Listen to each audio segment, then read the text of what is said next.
Blog Talk Radio. Are you ready to take a bite out of the competition? Are you looking for ideas to make your business better? Welcome to the Core Business Show with Tim Jacquet, sponsored by Apple Capital Group. At the core of every successful business, you'll find people making a difference. And with each episode of the Core Business Show, we talk with those people, examine those ideas, and explore the strategies that make them special. Now, the host of the Core Business Show, Tim Jacquet. Good morning, everybody, and welcome to another episode of the Core Business Show. I'm Tim Jacquet, your host. Today, our topic is going to be kind of talk about gun control, more questions about Boehner's handling of the Fast and Furious. Our special guest today is Larry Pratt. He's going to talk about this. If you want to join the conversation, please call at 347-324-3460, or you can go ahead and pose a question in the chat room, and I'm going to read it on the air. Larry, welcome to the program. Thank you so much for having me. Good to be with you. Great. To begin with, our audience usually like to get personal stories about the person versus us reading the bio. So if you don't mind, if you can take a moment, tell us about yourself and where you're from. Well, I grew up in the suburbs of Philadelphia in New Jersey. Didn't have any experience with firearms. I went hunting once with a friend. His father was an avid hunter, but that was the extent of my exposure. But as I grew older in college, actually, and then as I had left college, I came under conviction that, I've got a young family, and what am I going to do if some nut job tries to do something untoward and jeopardize my family? So that's when I bought my first firearm in response to that, I guess you'd say, philosophical musing, because I had seen that over time, even something like what happened in Aurora last week, that's something that's happened in our country for well over 100 years. Massacres of 10 and 20 and more people at one time. It's not anything new in the United States. And so it doesn't have anything to do with our technology, buying ammunition online. It has to do with the human heart. And that's what really has to be addressed. And until we become angels, my conclusion was probably a good idea to be able to shoot back. Wow. What is in the mindset of people today, young kids, because usually they're in their 20s that's doing this, or right. Is it something in them that just don't have a value of life and don't know that it can be them? I think that's a very good observation. I think there's a lot to the way we're educating people today, that we're just a blob of protoplasm that evolved, and there's really no absolute right and wrong. We're not going to be accountable to our creator. We shoot horses, don't we? So what's the big deal if we take out a few people? It'll just show people how angry we are. And I think that's probably some of the mix that goes into the way these dirtbags are thinking. And what is so concerning to me is that we are stuck on stupid legislating and having companies have policy saying, we don't want you in our establishment, which is open to the public and which has no electronic security, but we're open to the public without any guns being present. Well, that's really pretty stupid, because almost all, in fact, with only one exception, our recent mass murders in the United States have occurred in gun-free zones, quote unquote. Legally they were, but of course the criminal who's thinking about murder isn't really going to lose sleep over, oh man, when I go do this tomorrow, I'm going to be violating the gun-free zone policy or the gun-free zone law. Oh, maybe I should rethink my plans. It's stupid when you put it that way, but Absolutely. We're stuck on stupid. So we're hoping that this tragedy is going to perhaps move us a little closer to getting unstuck on stupid, to saying, you know what, we got to stop discouraging the decent, honest citizens of our country from having a gun wherever they might be. We ought to say no more of these gun-free zones. If you want to have a gun-free zone, then you must be strictly liable for anything that occurs in that zone. Namely, if somebody goes into a theater, such as in Aurora, Colorado, and if we had my proposed legislation on the books and this tragedy had occurred, that theater chain, which has that national policy, would have been strictly liable for all the lost income and compensatory damages each and every individual that was murdered. I think that would probably put them out of business, and so it should. Absolutely. Because they're too dangerous to be operating a business in that way. So, we have a question here. Define gun-free zone. Well, it's a concept that's been around for probably 20 years. It originated in the very early 90s. It was enacted by the Congress. It was overturned in the Lopez decision by the Supreme Court, but the court said, well, you didn't show any connection to public policy or some such nonsense. And so the Congress went back and enacted the same law with a bunch of whereases, and it hasn't been challenged since then. Well, I think it's time to challenge it, both not so much in the courts. This is something we've just got to tell legislators, stop putting us at risk. And I've seen a growing number of blogs indicating that people are now prepared to just break the law, break the policy, violate the policy, and go into an establishment that says no guns because they don't want to come out in a body bag. So they'd rather take their gun in, and as long as they keep it concealed, it's never going to be an issue anyway. Well, what happens to places like, well, you have gun-free zones, your government institutions are usually always are, religious institutions always are. Sometimes. It depends on the state. But you're right. There are a number of churches that by law are so-called gun-free zones. Yeah, I just know in particular the Catholic Church is and Southern Baptist, and it kind of varies. But it used to be to the point they used to post it on the door, and members got annoyed about it, so they just took it out. But we know that it happens. But when you talk about the liability of that, it'll put any organization out of business. I think so. If there's a shootout occur. So I think it's better for the institution to say, enter at your own risk. And then they're off the hook because they warned you. And so it should be, because actually that's what we are doing. We are entering at our own risk.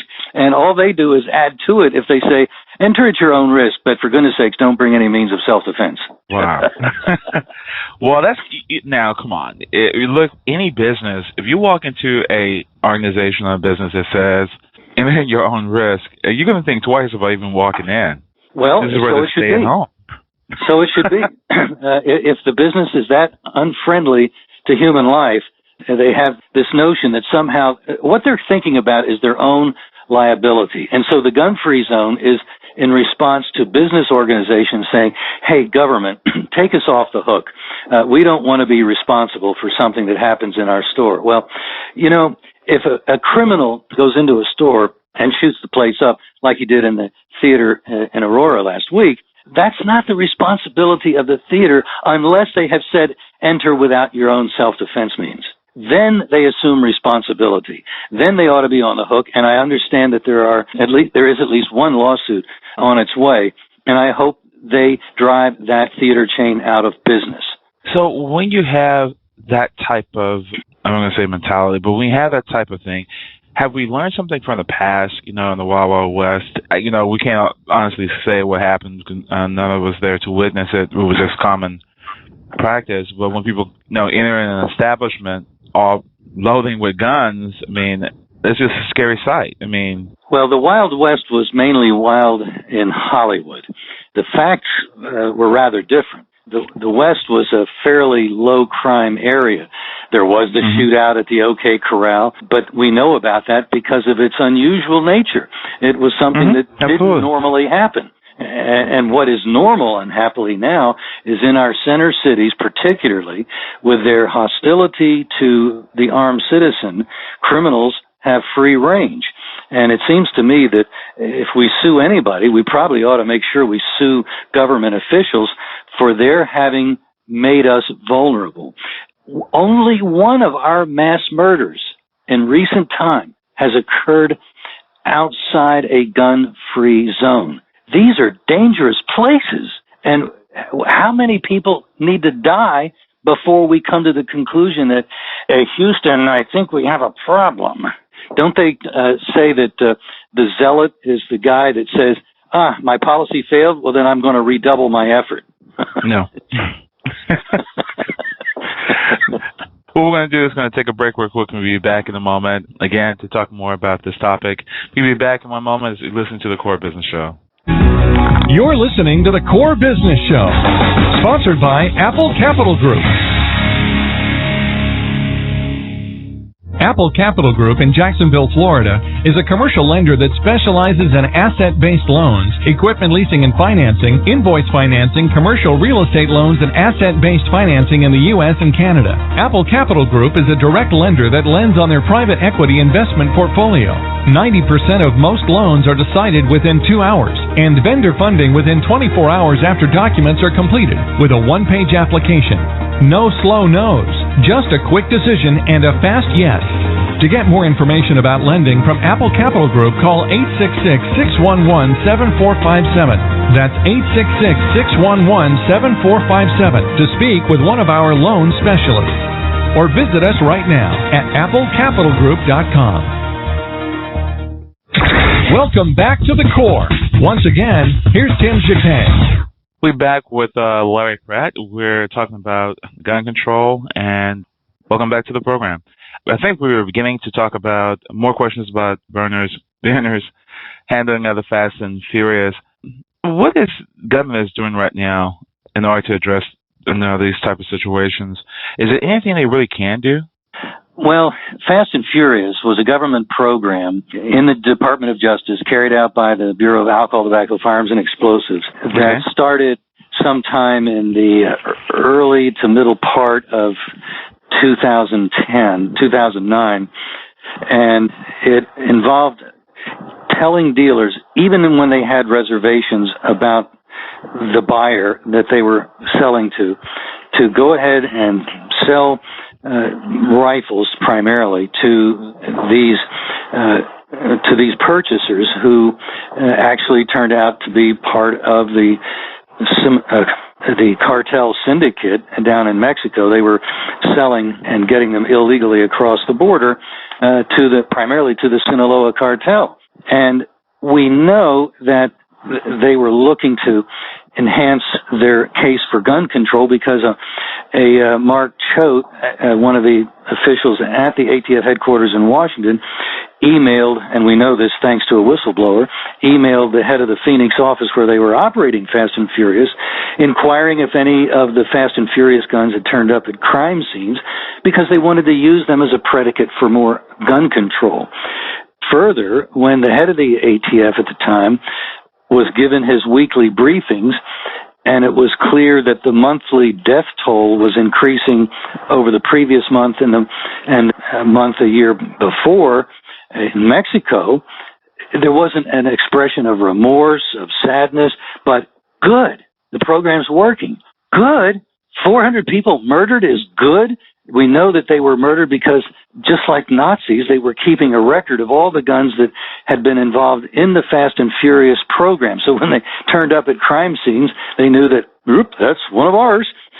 Incredible that we have people in the government that are willing to see blood shed in order to advance a political agenda. And I think Speaker Boehner was very reluctant to pursue this. Well, if we go after the Attorney General, we're going to get called racist. Well, you know what? If you disagree with a liberal, you're going to get called racist. It doesn't matter what color he is, what argument you've used, you're just going to be called a racist. So take a deep breath and have a nice day, because that's part of the environment in which we live these days. But the fact of the matter is, justice demands that something be done to bring to the bar those responsible for the willful murder of 400, and I'm afraid counting, because only 600 of the some 2,000 guns involved in Fast and Furious have been accounted for, have turned up at crime scenes. So there's a lot more killing that's likely to be done with the Fast and Furious guns. And so over the objection of Speaker Boehner, Chairman Issa, head of the Oversight Committee in the House of Representatives, forced a vote first in his committee and then in the full House on a contempt of Congress citation. When that was approved, it then set into motion activity by House lawyers to prepare an indictment, really, to deliver to the district court for the District of Columbia, for the Federal District Court of the District of Columbia, and prosecute the case against the Attorney General, demanding that he produce documents that the committee is looking for. Now, my guess is that the committee knows what is in many of those, maybe not all, but many of those documents, because whistleblowers have produced them. And what ISA is doing is playing a very high stakes game of poker with the Attorney General and the President on, are you feeling lucky? Do you think you can get away with not supplying this document that I don't know about, when in fact I'm asking you about this other document which I do know about? I already have a copy of it thanks to a whistleblower. And so the way I read this, the Attorney General of the United States is facing a contempt of court citation if in fact either the D.C. District Court rules against him, saying cough up the documents, or if the D.C. Court of Appeals, which is probably more likely, tells him to cough them up. And I think the Attorney General, given that position, would rather go to jail for a few months on contempt of court rather than several lifetimes for what may well be in those documents. And that's where we are with Fast and Furious. This is the highest level game of poker that's ever been played, and I don't think the Attorney General has a very good hand. Well, we look at this. I mean, there's one thing about, you look at the Secret Service, you look at CIA, we know we have all these operations going on. I mean, it's not really in a sense for us to know, but we know these things go on, and we just turn a blind eye. However, at the timing, we're at the end of the last 6 months of this year. If this administration continues, it's all for nothing. I mean, it depends if the current president wins. They will have the information regardless in time, but are they wasting their time right now? They're on vacation now. They'll be back at the end of the month to close out the government fiscal year, and then we're into election season. Then the year is over. This really don't have a lot of time to play out, and I'm not sure it's going to end up playing out before the end of the year. But there's something to keep in mind. There was a double contempt citation, actually. One was a criminal citation, and the other was civil. Now, the criminal case, you're exactly right. That's probably not going to be docketed until next year, maybe a whole year from now. But in this civil complaint, those move much more quickly. Those kinds of cases don't have such a big backlog, and it's entirely possible that by Labor Day, the D.C. federal court could be considering this and make a decision even before the election, thus setting it up for an appellate hearing, again, perhaps before the election. So this is very toxic for this administration, as it should be. They were involved in the planning of the murder of over 400 people, including 2 of our federal agents, one in Arizona, one in Mexico. Okay. Now, taking that into account, if everything is all equal, we know all the things that, we don't know, but why don't they make everything known? I mean, why don't we take this situation and just open the books to the federal government and say, hey, we have all these other covert operations going on. Let everything be leveled. Because even if we come after Labor Day, we have to close the fiscal year, and then we're in the middle of the election. If this doesn't play out until after the election, doesn't really matter. Because I think the United States is except this is a criminal. Horrendous. This is a criminal matter. No, it's not a matter of finding a conviction of impeachment, which merely means that you are kicked out of office. The way this is moving, this involves jail time, whether or not the Attorney General is still in office, whether or not the President is still in office. What this involves is a conspiracy to facilitate killers in the Mexican cartel to do what it was assumed they would do. And when the head of the ATF was given the briefings on a regular weekly basis that they in fact worked, that there was a spike in the murder rate, oh, that's good, he's recorded as having said. I can't believe that they kept those kinds of records. It really reminds me of the Nazis and their experiments on what does the inside of a Jew's elbow look like while he's still alive or something like that. This is just gruesome. And these people did this deliberately in cold blood hoping that they could put one over on the Second Amendment supporters in this country, saying it's our bad. All these guns are coming from the United States that are being used in Mexican crime. Give me a break. These people need to be brought to justice. Okay. So kind of tell us about if it does happen. Let's say, if it does play out before the end of the year, I'm sure that the administration have some loopholes or has some things in their arsenal to protect, their attorney general. In one sense, if it's civil or criminal, if they can get it wrapped up before he leaves office, the government can pardon him and call it a day. So we'll use all these resources to get something. Even if they do a speedy trial, then he can get pardoned, and then it's just pretty much over anyway. So it's just a sense of, and the only reason I'm seeing this, I've interviewed a lot of people over the course of this year, from Secret Service agents, from CIA, and they talk about some of the dangerous type of programs that the government sponsors. And this is one of the I'm not going to say it isn't the light one, but however, yeah, it is. Someone should be held accountable for that. But where the buck stops? It stops at the top, does it, or it stops at the people who are actually doing the action? So you punish the workers along with the person at the top?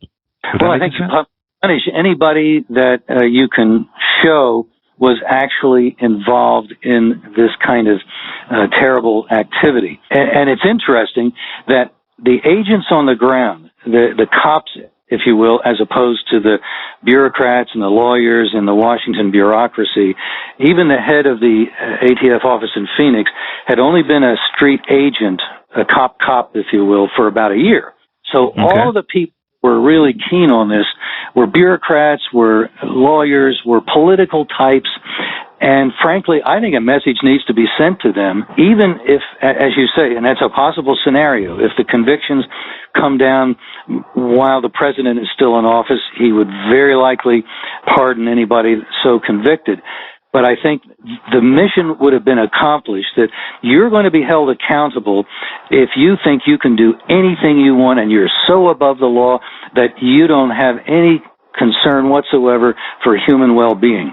And that is a message, I think, that needs to be sent, and that's why the hearings are important, and that's why the criminal and civil prosecutions are important. And by the way, since the criminal case is almost certain not to mature, to come before the court until next year, there may be another president who then may not be so inclined to pardon. So the civil case might result in pardons if that were if there were convictions obtained that way. But the criminal case is something else. It's on another slower track, and it may take longer, but there could well be justice in the end for those who are complicit in the carrying out of Operation Murder. Do you think, in your opinion, that, if they play this poker card, do you think they have something else in their sleeves to not derail this, but show something that has been worse and gruesome that the government has been responsible for and other type operations? Well, I'm not sure what that would be, at least if you are pursuing a national security objective. Even if it's Iran-Contra, at least they were doing committing the crimes that they did in the name of national security. There's no national security interest in this at all, unless you think that getting gun control legislation enacted is worth killing people in order to get it, when that seems to be a bit of a non sequitur that, gun control is supposed to protect people. Obviously it doesn't, as we know from Aurora most recently, but nevertheless, there's no national security interest here at all. Well, in closing, what do you like to leave us with regarding your operation, your company? Well, Gun Owners of America has been involved in this from the very beginning. We were working with the bloggers, Mike Vanderboe and David Codria, who broke this. Mm-hmm. They were the ones whose eagle eye spotted a website called cleanupatf.org. It was set up by pseudonymous BATF agents who were horrified that decent police operations were being polluted by Operation Murder, as I've dubbed it, and they were the ones that were writing on the blog what was going on in Fast and Furious. And it was these bloggers who brought it to our attention at Gun Owners of America last January, and we actually were the ones that broke it on national television. I appeared with Megyn Kelly on Fox the last day of January last year. And so this thing, the light, thanks to the non-establishment media, if you will. It's a great tribute to the internet, to the communication that, we've been able to spread the word both by means of your radio program as well as email and people going to our website at gunowners.org. And they could not keep this under the rug. And we're in a new day when the government better be doing things that are truly in the national interest, because if they're not, we're going to find out. Wow. And I know you have a website. If you can share us your website information and any other information you'd like to share with us. How to contact you and do some more research. Well, we're at gunowners.org, and if folks go there, we'd invite them to sign up for our free alerts. They're mostly weekly, and they inform people about what's happening on Capitol Hill, and we'll embed an email almost always in those alerts so that they can communicate directly with their members of Congress about issues of concern to them in the Second Amendment area. So gunowners.org is the place to go. Great. Well, thank you, Larry. I really appreciate you coming on to the program and sharing us all your information. Well, I appreciate your program. Thanks for having me on it. Thank you. Take care. Bye-bye. Bye-bye. Again, it's been another production of the Core Business Show. I'm Tim Jacquet, your host. You can download this episode on iTunes or Blog Talk Radio. Everybody, thank you for listening. Have a great day. It's Tim with the Core Business Show. Thank you for listening to the Core Business Show with Tim Jacquet. For a free quote on equipment leasing and financing, visit our website, applecapitalgroup.com. That's applecapitalgroup.com. And fill out the information to receive your free quote. We hope you'll join us for our next episode. And remember, you can always get to the Core via iTunes. You'll find all our previous episodes there. Thanks again for listening to the Core Business Show with Tim Jacquet.